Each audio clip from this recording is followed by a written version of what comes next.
Assalamualaikum warahmatullahi wabarakatuh. Saya Muhammad Rifki Taufani, kelas 4D NIM 152 dari kelompok 10. Di sini saya akan mempresentasikan dengan materi kepemimpinan dan supervisi pendidikan. Dan saya akan menjelaskan materi tentang dasar-dasar kepemimpinan pendidikan terlebih dahulu. Untuk yang pertama yaitu kepemimpinan menurut teori Hoyt dalam Kartono 2003 adalah kegiatan atau seni mempengaruhi orang lain agar mau bekerja sama yang didasarkan pada kemampuan orang tersebut untuk membimbing orang lain dalam mencapai tujuan yang diinginkan oleh suatu kelompok. Sedangkan pendidikan sendiri adalah proses pengembangan individu secara utuh yang mencakup aspek kognitif, afektif maupun psikomotorik sehingga terbentuk pribadi yang berpengetahuan, berkarakter dan terampil. Menurut Gordon sendiri, tidak semua orang dapat menjadi pemimpin yang efektif. Pemimpin yang efektif yaitu yang anggotanya dapat merasakan bahwa kebutuhan mereka terpenuhi, baik kebutuhan kerja, motivasi, kesehatan, sandang maupun yang lainnya. Kemudian kepemimpinan yang berlangsung pada lembaga pendidikan tersebut adalah kepemimpinan pendidikan yang menurut Syarifuddin tahun 2002 berarti menjalankan proses kepemimpinan yang sifatnya mempengaruhi sumber daya personil pendidikan dalam artian guru atau karyawan agar melakukan tindakan bersama guna mencapai tujuan pendidikan. Kemudian yaitu ada di PPT slide 2, kepemimpinan pendidikan memiliki beberapa fungsi. Antara lain yang pertama menghasilkan kesesuaian tujuan di antara para anggota. Yang kedua menyeimbangkan akal dan kemampuan kelompok dengan tujuan tertentu dengan tuntutan lingkungan. Yang ketiga, menetapkan struktur yang akan memusatkan informasi secara efektif dalam memecahkan masalah. Kemudian yang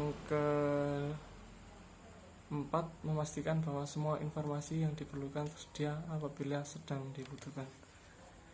Dengan demikian, kepemimpinan pendidikan sendiri merupakan suatu kemampuan dan proses mempengaruhi, membimbing, dan mengkoordinir dan kemudian menggerakkan orang lain yang ada hubungannya dengan pengembangan ilmu pendidikan dan pelaksanaan pendidikan agar kegiatan yang dijalankan lebih efektif dan mencapai tujuan-tujuan pendidikan dan pengajaran dengan lebih baik. Terima kasih untuk Assalamualaikum warahmatullahi wabarakatuh. Nama saya Nanang Irawan, NIM 126. Saya akan menjelaskan tentang konsep dasar supervisi.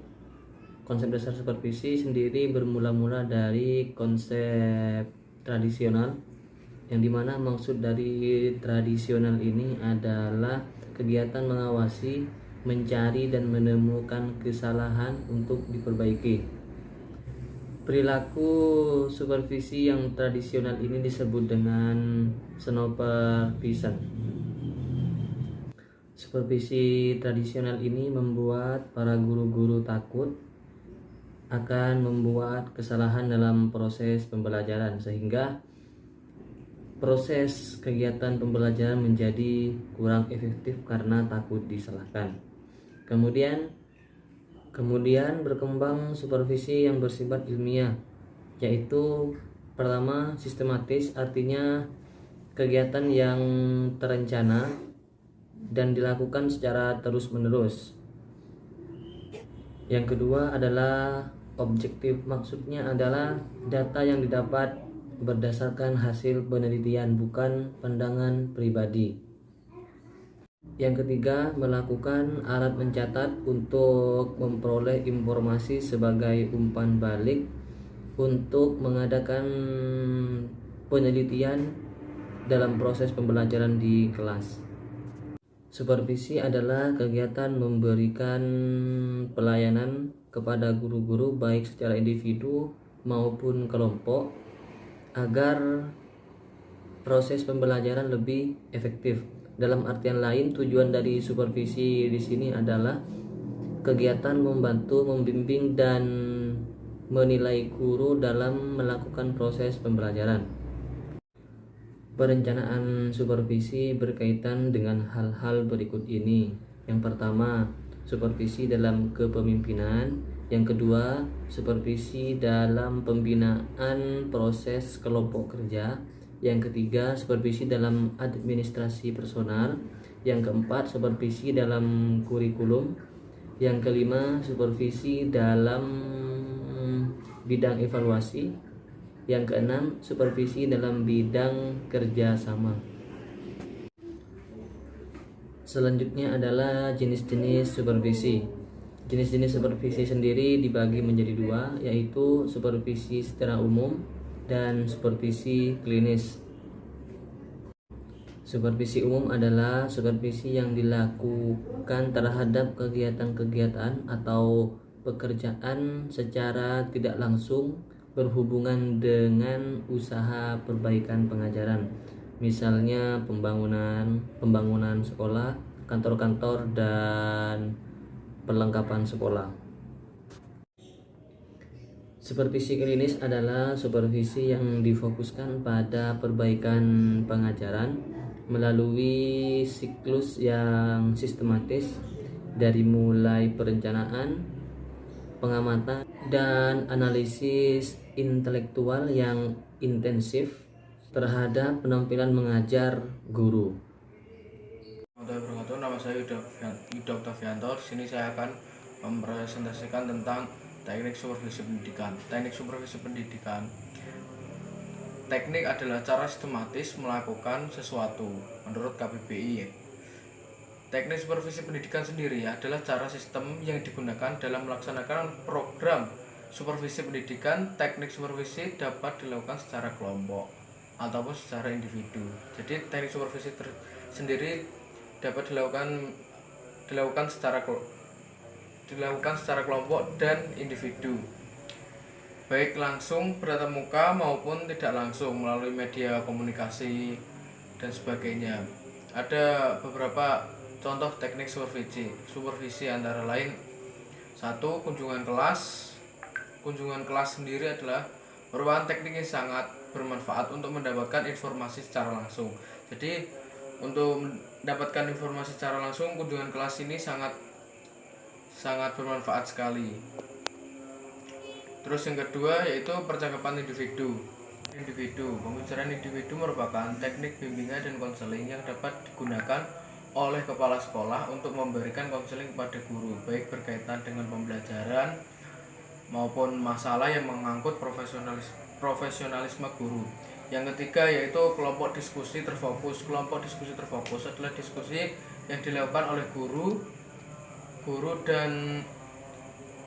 dengan fokus masalah seputar pembelajaran.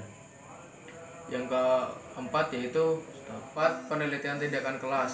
Penelitian tindakan kelas adalah penelitian yang dilakukan oleh guru untuk melakukan refleksi secara berkelanjutan terhadap proses pembelajaran yang dilakukan di kelas. Yang kelima yaitu portofolio. Portofolio adalah kegiatan guru mengumpulkan berbagai hasil kerja untuk dijadikan sebagai bahan refleksi dan meminta pertimbangan serta masukan dari orang lain. Yang keenam yaitu bantuan sejawat.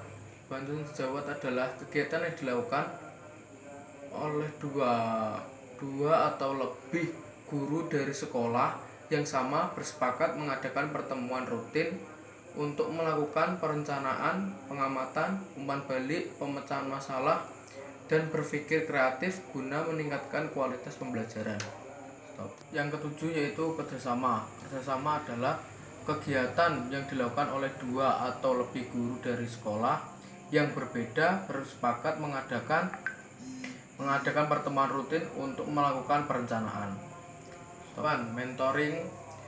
Mentoring merupakan proses pemberian bantuan oleh seseorang mentor pada satu atau beberapa guru mente untuk meningkatkan kapasitas performanya dalam pembelajaran. Mentor biasanya adalah dosen atau yang lebih tinggi secara pengalaman keilmuannya dari guru. Terus yang kesembilan yaitu kunjungan antar kelas. Kunjungan antar kelas merupakan kegiatan kunjungan antar guru satu sekolahan dan antar sekolah, biasanya guru antar pelajaran sejenis atau organisasi. 10. Lesson study. Lesson study merupakan kegiatan guru sejenis sebagai wadah guru mata pelajaran sejenis untuk mengkaji pembelajaran melalui perencanaan dan observasi bersama yang bertujuan untuk memotivasi peserta didiknya. Tujuan supervisi pendidikan. Adapun tujuan supervisi yang sekarang yaitu pembahasan poin tujuan supervisi pendidikan. Adapun tujuan supervisi pendidikan adalah memberikan bantuan dan layanan untuk meningkatkan kualitas guru mengajar di kelas yang dapat meningkatkan kualitas belajar siswa. Bukan hanya itu, tetapi juga untuk mengembangkan potensi dan kualitas siswa maupun guru. Supervisi pendidikan memiliki tujuan dan manfaat yang sangat penting. Di antaranya adalah yang pertama, yaitu membangkitkan dan mendorong semangat guru dan pegawai administrasi sekolah lainnya untuk menjalankan tugas dengan sebaik-baiknya. Yang kedua, yaitu agar guru dan pegawai administrasi lainnya berusaha melengkapi kekurangan-kekurangan mereka dalam penyelenggaraan pendidikan, termasuk bermacam-macam media yang diperlukan untuk kelancaran jalannya proses belajar dan mengajar. Yang ketiga yaitu bersama-sama berusaha mengembangkan, mencari, dan menggunakan metode-metode baru demi kemajuan proses belajar dan mengajar. Dan yang terakhir, yang keempat, yaitu membina kerjasama yang harmonis antar guru, murid, dan pegawai sekolah. Mungkin itu saja yang dapat saya sampaikan, kurang lebihnya saya mohon maaf. Assalamualaikum warahmatullahi wabarakatuh.